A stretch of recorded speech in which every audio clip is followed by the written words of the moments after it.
जातियां भगवान ने नहीं पंडितों ने बनाई हैं और ये गलत है। ये बयान दिया है आरएसएस प्रमुख मोहन भागवत ने। इस बयान और तमाम अन्य विषयों पर बात करने के लिए हमारे साथ मौजूद हैं समाजवादी पार्टी के राष्ट्रीय महासचिव स्वामी प्रसाद मौर्य जी। बहुत स्वागत है आपका सर। बहुत धन्यवाद। स्वामी जी, स्टेटमेंट जैसा कि मैंने दोहराया, मोहन भागवत ने जो कहा है उस पर आपकी प्रतिक्रिया। स्वाभाविक रूप से आरएसएस प्रमुख श्री भागवत जी ने कल संत रविदास जी की जयंती के मौके पर महाराष्ट्र में जो भी बोला कि जातियां भगवान की नहीं बनाई गई बल्कि पंडितों ने बनाई है, भले ही उनका बयान किसी मजबूरी का हो, लेकिन सच सच होता है, सच सामने आ गया। क्योंकि कोई किसी भी धर्म मजहब का व्यक्ति हो, पैदा होता है नौनिहाल बच्चे के रूप में। जब पैदा होता है तो उसकी कोई जाति नहीं होती। जिस घर में पैदा होता है वो किस धर्म का है, किस जात का है, उसका धर्म और उसका जात उस पर चस्पा हो जाता है। ये वर्ण व्यवस्था, जाति व्यवस्था यहां पर एक साजिश के तहत वर्ग विशेष ने अपना आधिपत्य बनाए रखने के लिए स्वयंभू शक्ति के रूप में स्थापित किया। शेष सभी को अपने से नीचे रखा। वर्ण व्यवस्था भेदभाव का है और उस बात को आरएसएस प्रमुख भागवत जी ने कह करके स्पष्ट कर दिया कि जातियां पंडितों ने बनाई है, ये किसी दैवी शक्ति ने नहीं बनाई है। तो इसलिए अब इस पर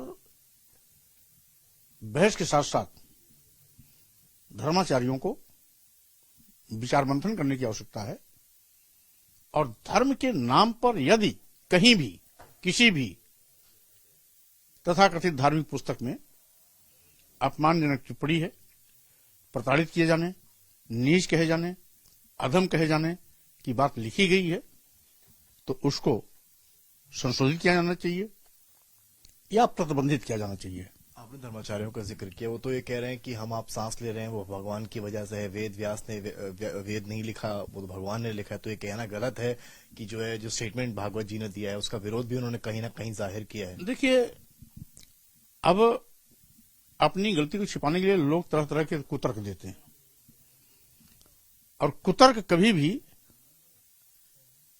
सच नहीं होता है। कुतर्क कुतर्क ही होता है। इसीलिए मैंने कहा गंभीर चिंतन करने की आवश्यकता है।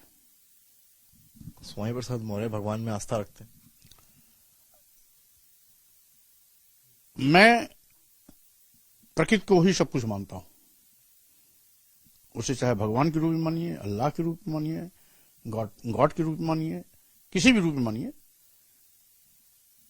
Everything is nature. और जो अजर हो, अमर हो, वही भगवान है। वो केवल प्रकृति ही है जो हमेशा शाश्वत रहती है और सब तो जो भी पैदा हुए हैं, सो कॉल्ड भगवान भी, उनकी मौतें हुई हैं। जो जन्मता है और मरता है, हम उसके कार्यों से उसको सम्मान दे सकते हैं, महान कह सकते हैं, भगवान कह सकते हैं, लेकिन सच तो यह है कि nature is everything. So called भगवान का तो क्या आप राम और कृष्ण को भगवान नहीं मानते?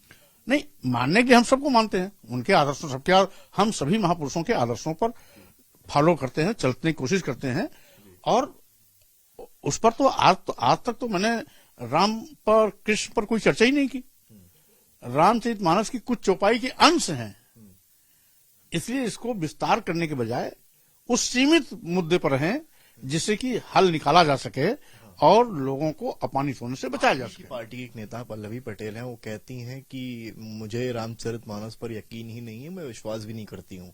तो क्या स्वामी प्रसाद मौर्य की भी यही कहना है कि क्या वो भी रामचरितमानस पर विश्वास नहीं करते? दो चीजें हैं।